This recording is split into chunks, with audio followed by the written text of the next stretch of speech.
আল জিহাদু মাদিন ইলা ইয়াউমিল কিয়ামা, জিহাদ কিয়ামত পর্যন্ত থাকবে। আর এই যুদ্ধ করার জন্য প্রত্যেকটি সন্তান নরনারীকে ট্রেনিং নিতে হবে। ভারতের এসকন সন্ত্রাসী দলেরা স্কুলে মেয়ে ছেলে সবাইকে ট্রেনিং দেওয়া হচ্ছে, সশস্ত্র ট্রেনিং দিচ্ছে তারা। এই জন্য আমি ফেসবুকে লিখে দিয়েছি 25 সাল শুরু হোক, প্রত্যেকটি প্রতিষ্ঠানে সশস্ত্র ট্রেনিং এর মাধ্যমে প্রত্যেকটি প্রতিষ্ঠানে সন্তানদেরকে আপনার ট্রেনিং দিয়ে অস্ত্র চালানো শিখাইতে হবে। প্রত্যেকটি সন্তানকে ক্যারাটে কুংফু শিখতে হবে, বাধ্যতামূলক করে দিতে হবে, এটা একটা সাবজেক্ট বানিয়ে দিতে হবে। তবে ভারত প্রেমিক যারা তাদেরকে শেখানো যাবে না। ভারত প্রেমিক যারা এদেরকে শেখালে পারে উল্টা আমাদেরকে মারবে। এই জন্য বাছা বাছা শিখাইতে হবে। আর বলে যাচ্ছি, যারা ভারত প্রেমিক, প্রেমের জ্বালায় মরে, এদেরকে নজরবন্দি করে রাখবেন। সেই মুসলমান হোক আর হিন্দু হোক, এরা বাংলাদেশকে ষড়যন্ত্র করছে। প্রত্যেকটি শিক্ষিত হিন্দু বাংলাদেশের 90%, আমি বলি কম করে বলি 90% হিন্দু এসকনের সদস্য। আওয়ামী লীগ সরকারের বিপক্ষে বলছি না, কিন্তু যখন তারা ক্ষমতায় ছিল, যেখানে ঢুকতাম দেখি হিন্দু, যেখানে ঢুকেছি হিন্দু, সব থানায় হিন্দু। এরা গেল কই? হ্যাঁ, ফেসবুকে লিখতেছে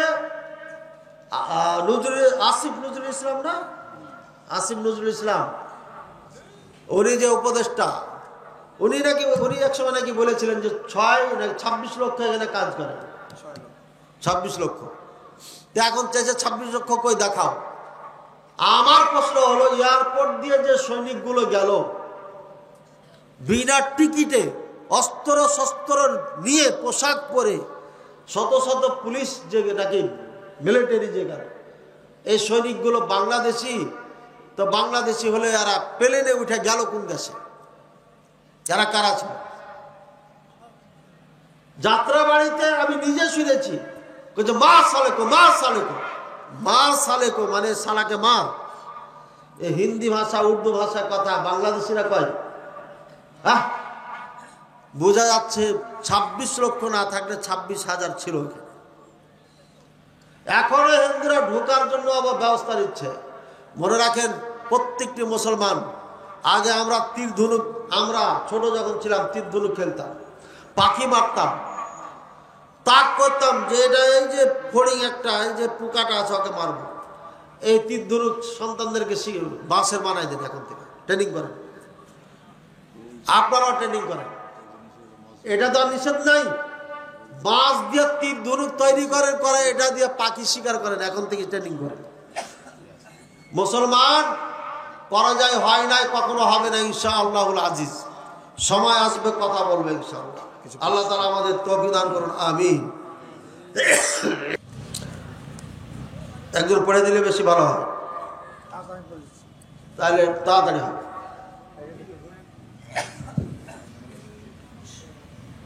সাহেব, তামাকজাতকরণ, পান, সুপারি চাষ করা ইসলামের দৃষ্টিতে জায়েজ কিনা প্লিজ জানাবেন।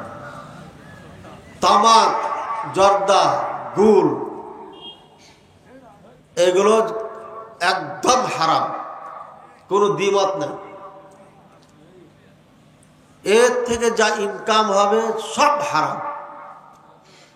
এর থেকে খাওয়া দেওয়া যে রক্ত মাংস হবে সব হারাম। আর যেটা হারাম দিয়ে তৈরি হবে এটা জান্নাতে যাবে, ঠিক আছে? এগুলো করা যাবে। সুপারির ব্যাপারটা যেটা, আর পানের ব্যাপার, সুপারিটা হারাম ডাইরেক্ট বলা যাবে না, পানটাকে হারাম বলা যাবে না, পান হালাল। কিন্তু এর সাথে যে জর্দা খাওয়া হয়, এই জন্য আমরা বলি পান হারাম। এই জন্যই বলি, শুধু পান হারাম না, পানের সাথে জর্দা দেওয়া হয়, তাই জর্দা হারাম। এই জন্য পানও চাষ না করা, কারণ পানের কারণেই জর্দা এসছে।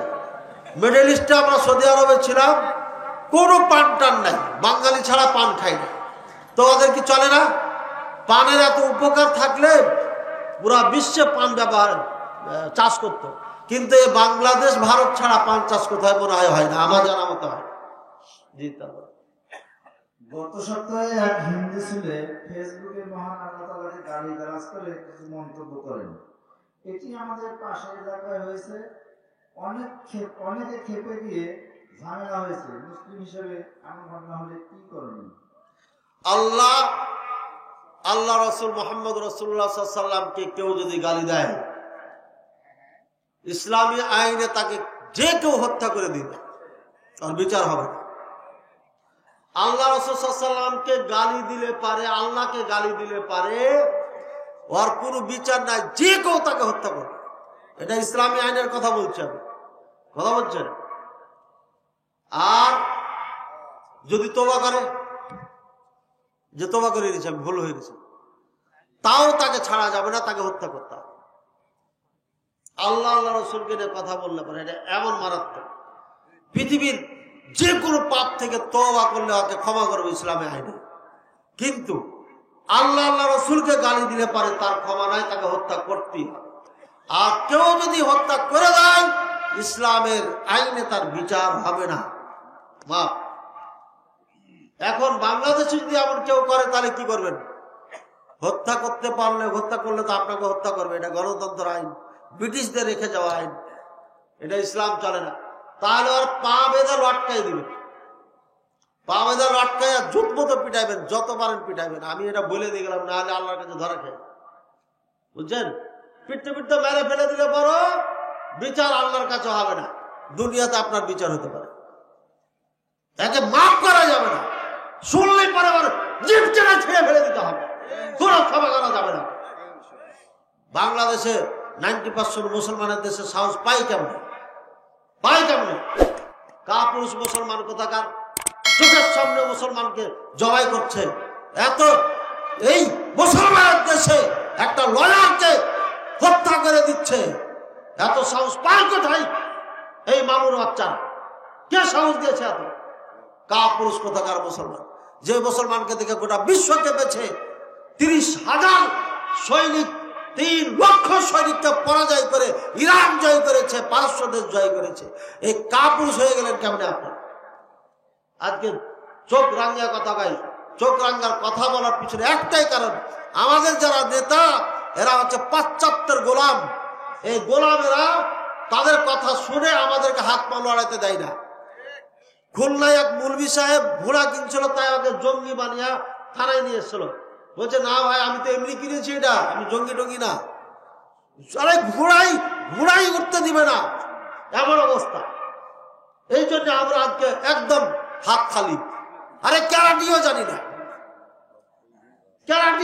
না, নিজে আত্মরক্ষা করবে, ক্যারাটিও শিখতে দিবে না, খালি দাঁড়িয়ে থাকবে। এমন একটা অবস্থা বানিয়ে ফেলেছে আমাদের নেতারা। পাশ্চাত্যের দাসত্ব করার কারণে তারা যা বলেছে ওটা বলে আমাদেরকে বলে মৌলভী মানে মৌলবাদ, মৌলভী মানে সন্ত্রাস, মৌলভী মানে এটা বলে আমাদেরকে একদম বসিয়ে দিয়েছে বাড়িতে, কোনো কিছু করতে দিবে না। এই জন্য সরকারকে বলছি, এই দেশ রক্ষার জন্য প্রত্যেকটি নাগরিককে কারাটি শিখাতে হবে, কম্বু শিখাতে হবে, অস্ত্র চালানো শিখাতে হবে।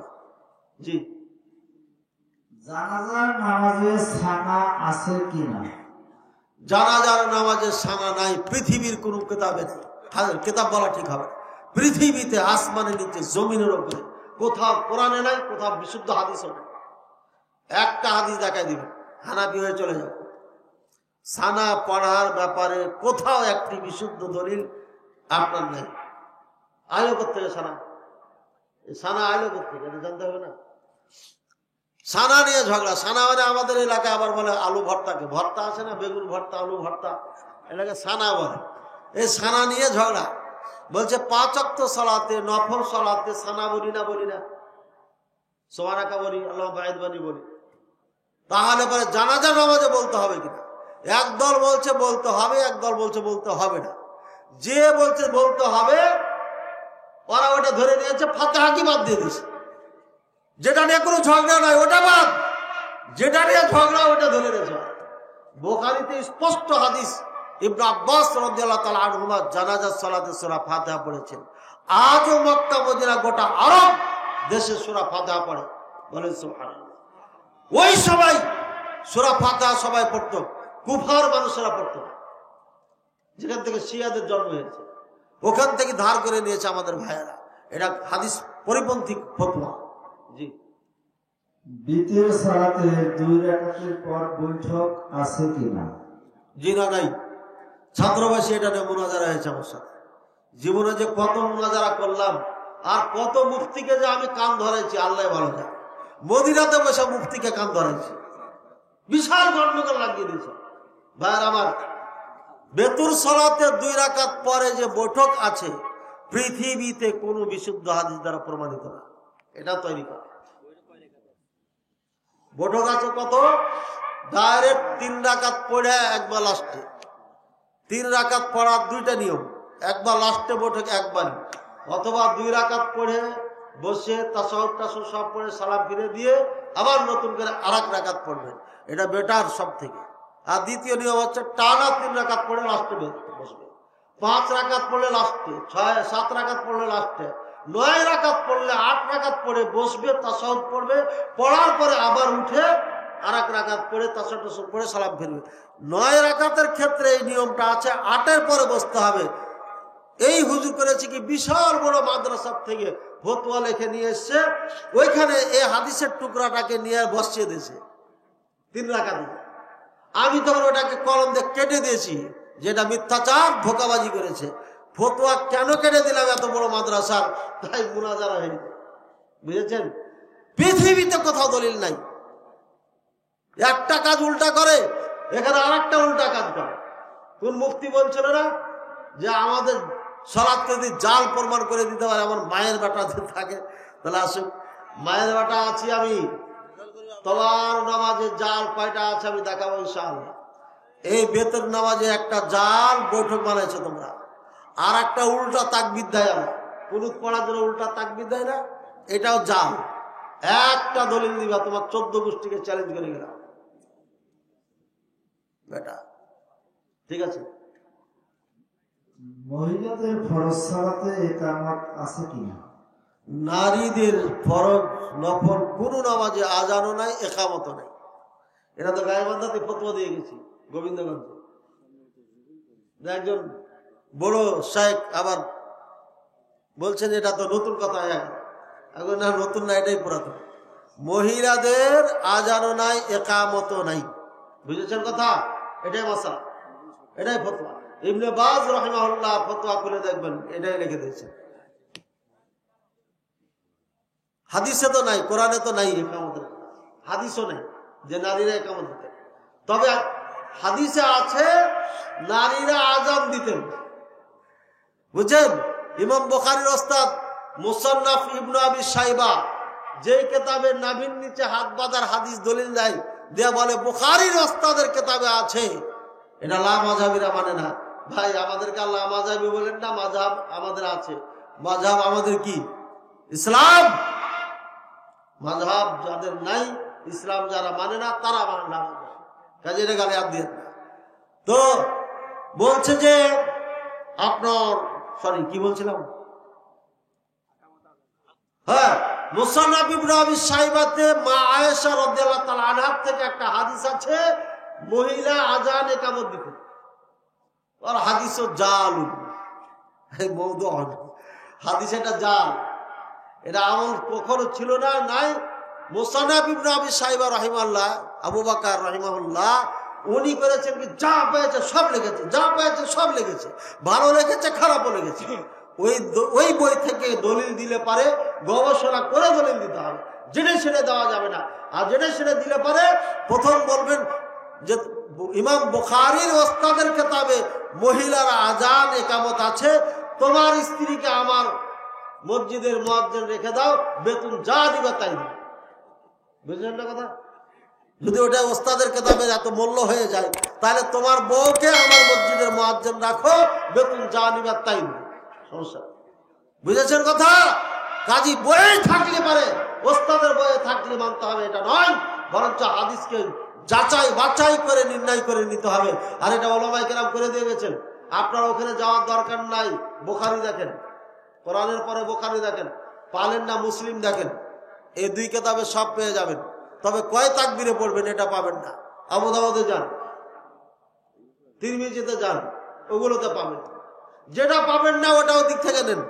আর বুখারী মুসলিমে যা পাবেন চোখ বন্ধ করে আমল করেন। আমিন জোরে বলার হাদিস বুখারীতে আছে। ইমাম মুক্তাদি সবাই অধ্যায় বেঁধে রেখেছেন ইমাম বুখারী। বাবু মামুন বাবু জাহরিল মামুম বিত্তামিন, বাবু জাহরিল মামুম বিত্তামিন, মুক্তাদি জোরে আমিন বলার অধ্যায়, এভাবে বাবটা আছে। বাবু জাহরিল ইমাম বিত্তামিন, তামিন ইমাম জোরে আমিন বলার অধ্যায়। এই দুটাই অধ্যায় ইমাম বুখারী রাহিমাহুল্লাহ দিয়েছেন। আর আমাদের দেশের হুজুর বলে যে আমিন বুখারীতে নাই, জোরে আমিন। জাহার মানে জোরে জোরে আমিন বলা, সশব্দে আমিন বলা মুক্তাদির অধ্যায়, সশব্দে আমিন বলার ইমামের অধ্যায়, ইমাম বুখারী অধ্যায় বেঁধেছেন। আর এরা বলছে জোরে আমিন বুখারীতে নাই। কেন বলে সেটা আমি জানি এবং এটা উত্তর দিয়েছি, কাটরাহাট কলেজ ময়দানে দিয়েছি, অনেক আগে দিয়েছি, এটা নেটে পাবেন ইনশাআল্লাহ। বাংলাদেশের প্রেক্ষাপটে নির্বাচনের জনপ্রতিনিধি বা প্রার্থী হয়ে নির্বাচন করা যাবে কি না? মানে ভোট করতে পারবেন কিনা, তাই তো? এখানে একটা ঢিলা ফতোয়া আছে, ঢিলা অত চাঙ্গা ফতোয়া এখানে দেওয়া যাবে না, বুঝলেন? প্রথম কাজ হচ্ছে নতুন করে দল তৈরি করবেন না। প্রথম কাজ হচ্ছে কি? দল তৈরি করবেন। আমরা আহলে হাদিস একটা দল তৈরি করব। আচ্ছা 3 কোটি আহলে হাদিস ছিল, এখন আমি 4 কোটি কাকে বলেছি? ডক্টর মুসলিহউদ্দিন হাফিজাহুল্লাহকে বলেছি এখন 3 কোটি বলা যাবে না, 4 কোটি বলতে হবে। কারণ এই যে আমাদের ওয়াজ রসিয়া শুনতে শুনতে বাড়তি আছে, তো এখনো কি 3 কোটিতে আছে? ওই পুরানা থসথসে গেল 3 কোটি, পুরানা যেগুলো চলে না, বুড়া হয়ে গেছে। কিন্তু তরু তাজা যেগুলো এই যে দেখছেন যুবকেরা, এরা হচ্ছে কমপক্ষে 1 কোটি হবে বর্তমানে বাংলাদেশের যে অবস্থা। সুতরাং আহলে হাদিস বাংলাদেশে এখন কয় কোটি? 4 কোটি। যত বছর যাবে বাড়বে ইনশাআল্লাহ। তো সুতরাং ভোট আমরা করার জন্য একটা দল তৈরি করি। আচ্ছা 4 কোটিকে আরো 4 কোটি যদি সমর্থন করেন তাহলে কি ভোটে যেতে পারবেন? 18 কোটি মানুষ না, পারবেন না। সুতরাং যে দল আছে ইসলামী দল বাংলাদেশে একটাই করেন, ঠিক আছে? কাকে করবেন? আপনি করেন, করে ভোট দেন। যাকে দিয়ে দেশ ও জাতির কল্যাণ হবে তাকে ভোট দেন। কেমন হয়ে গেল? এটা তো না বললো না, বিস্তারিত বলা দরকার, মেলা ঝামেলা হবে। ঢাকায় কালকে যেখানে ওয়াজ করতে যাবো, কালকে আগামীকালকে, এখানে একজন মেম্বার সাহেব ছিলেন, অনেক ডাপটের মেম্বার। থানাকে বলে দেয় যে বের হবেন না, বের হবে না। তখন মেম্বার ছিলেন উনি, তো উনি চেয়ারম্যানই ভোট করবে, জনপ্রিয়তা আছে। তো আমাদের কোন সাহেব নিষেধ করছেন যে না, এটা কুফরি মতবাদ, এটা করা যাবে না, হারাম। পরে উনি আর চেয়ারম্যানে দাঁড়াননি।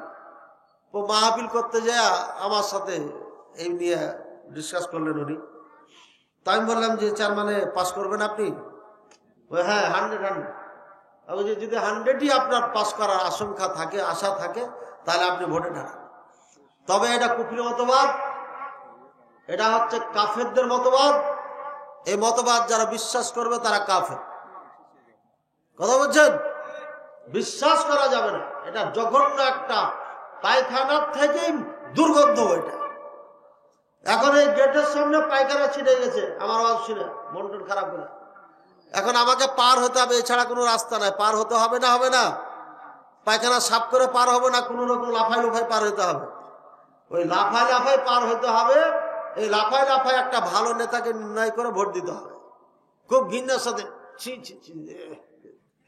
ভোট দিয়ে আসবেন। যদি না দেন তাহলে ওই খারাপ নেতা আসবে এখানে। খারাপ নেতা যদি চেয়ারে বসে যায় তাহলে আর এই মাহফিল হতে দিবে না। বাস উনি চেয়ারম্যানে দাঁড়াচ্ছেন, চেয়ারম্যান হয়ে গেছেন, মজা নিচ্ছেন আর এক হুজুরে। যিনি নিষেধ করেছিলেন তিনি মজা নিচ্ছেন, আর আমি তাকে চেয়ারম্যান বানাইলাম। ফতোয়া দিয়ে আমি চেয়ারম্যান বানাইলাম, মজা নিচ্ছে কেটা? হ্যাঁ, আর একজন। তো যাই হোক, গাইবান্ধার একজন চেয়ারম্যান আর মেম্বার দাঁড়াইছেন ভোটে, এই গত ভোটে। এক ভাই ফোন দেয় আর খালি আমার কাছে দোয়া চাই যে আমার চেয়ারম্যান মেম্বারের জন্য দোয়া করে দেন, আপনার মাদ্রাসায় কিছু দিব। আমি দেন না দেন পরের কথা, দোয়াটা ঠিক করে দিই। যখন দোয়া চাচ্ছেন আপনি, 4 বারও পাস করেছে, মিম্বারও করেছে, এখনো কিছু দিল না যে। হ্যাঁ, তো যাই হোক, তো সুতরাং ভোট যদি আমরা না দিই তাহলে খারাপ লোক চলে আসবে। খারাপ লোক আসলে পারে আমরা এভাবে নির্যাতিত হতে থাকবো। এই জন্য ভালো যিনি দেশ ও জাতির কল্যাণে কাজ করবে তাকে ভোট দিয়া সমর্থন করে তাকে এগিয়ে নিতে হবে এবং তাকে ওয়াজ নসিহত করে ভালো করে নিতে হবে। শামীম কায়সার লিঙ্কনকে চেনেন? গোবিন্দগঞ্জে চেনেন না? চেনেন না? হ্যাঁ, উনি এখন বক্তা, উনি এখন খতিব, উনি এখন ইমাম, উনি এখন কি সম্ভবত ভোট করবেন। এই বড় দাড়ি, জুব্বা গায়ে দেয়, বক্তব্য দিয়ে আমার কাছে পাঠায়, ওস্তাদ দেখেন। ওটা আমার ফের আবার একটু ছাত্র হয়ে গেছে। তো ঘটনা হচ্ছে যে এই যে ইনার পরিবর্তন, একদম ক্লিন ছিল না, যারা দেখেছেন তারা তো জানে, ক্লিন ছিল একদম। এবং উনি বলেছে আমরা হাফ প্যান্ট, এই পর্যন্ত প্যান্ট পরে থাকতাম বাসায়, বাইরে বের হলে পোড়াটা পড়তে না, এই পর্যন্ত থাকতাম। এটা আমাদের কৃষ্টি কালচার ছিল, ইউরোপ আমেরিকা গ্রাস করেছিল আমাদের। এই সব কিছু ছেড়ে দিয়া এত বড় বড় দাড়ি জুব্বা পরে ওয়াজ করতেছে, ভোট চাইতেছে, তাও ওয়াজ করে কোরআন হাদিস দিয়া। এখনো ভোট চাইনি, মানে বোঝা যাচ্ছে না, ক্যাম্পাস তো করে না ওয়াজে মাহফিলে। তো ভাইরা আমার, নেতাদেরকে পরিবর্তন করতে হবে। আর যে নেতা পরিবর্তন হবে না, একে ছুঁড়ে ফেলে দিতে হবে, যে দলেরই হোক।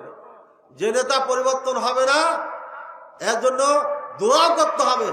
আমি একজন চেয়ারম্যানের জন্য দোয়া করেছিলাম যে আল্লাহ, এ অন্যায় করেছে, একে একটু পাস করায় না, পাস করেনি। এখন একজন মিম্বারের বিচার দেখার আমি অপেক্ষায় আছি, আল্লাহ কখন করবে জানি না। তবে যার জন্য আল্লাহর কাছে চাইছি তারই আল্লাহ বিচার করে দিয়েছে, খুব ভালো বিচার করেছে আলহামদুলিল্লাহ। এই মিম্বারও আমার উপরে জুলুম করেছে, হ্যাঁ, সুতরাং তারও বিচার একদিন হবেই হবে। যে ভালো তাকে সাপোর্ট করবেন, যে ভালো না ছুঁড়ে ফেলে দেবেন। ইসলাম মুসলমানকে যে ভালোবাসে সে আমাদের নেতা, ইসলাম মুসলমানকে যে ভালোবাসে না সে আমাদের নেতা নয়, রাসূলুল্লাহ সাল্লাল্লাহু আলাইহি ওয়াসাল্লাম বলে দিয়েছেন। সুতরাং আমাদের দেশে যেহেতু আমরা রাজতন্ত্র কায়েম করতে পারবো না, খেলাফত তো স্বপ্নই দেখা যাবে না, বলে এরা আবার কি বলেন, আর এক সমস্যা হবে। ইমাম মাহদী আলাইহিস সালাম বা রাদিয়াল্লাহু তাআলা আনহু, ইমাম মাহদী রাদিয়াল্লাহু তাআলা আনহু আসার আগ পর্যন্ত খেলাফত কায়েম হবে না, তবে ন্যায়পরায়ণ বাদশা করা সম্ভব। খলিফা মানে কি বুঝেছেন? বাংলাদেশে যদি খলিফা হয়ে যায়, গোটা ওয়ার্ল্ড শাসন করতে হবে তাকে, গোটা ওয়ার্ল্ডের নেতা হবে সে, সমস্ত মুসলিম উম্মাহ তার কথায় চলতে হবে। এটা হচ্ছে খলিফা। এই জন্য খলিফার আন্দোলন করে লাভ নাই, নেতাকে ভালো করার আন্দোলন করেন, তাহলে পরে আমরা লাভবান হতে পারবো ইনশাআল্লাহ। আল্লাহ তাআলা আমাদের সবাইকে তৌফিক দান করুন, আমিন। আল্লাহ আমাদের জন্য তুমি এমন নেতা নিযুক্ত করো না যারা আমাদের প্রতি দয়া রহম করে না।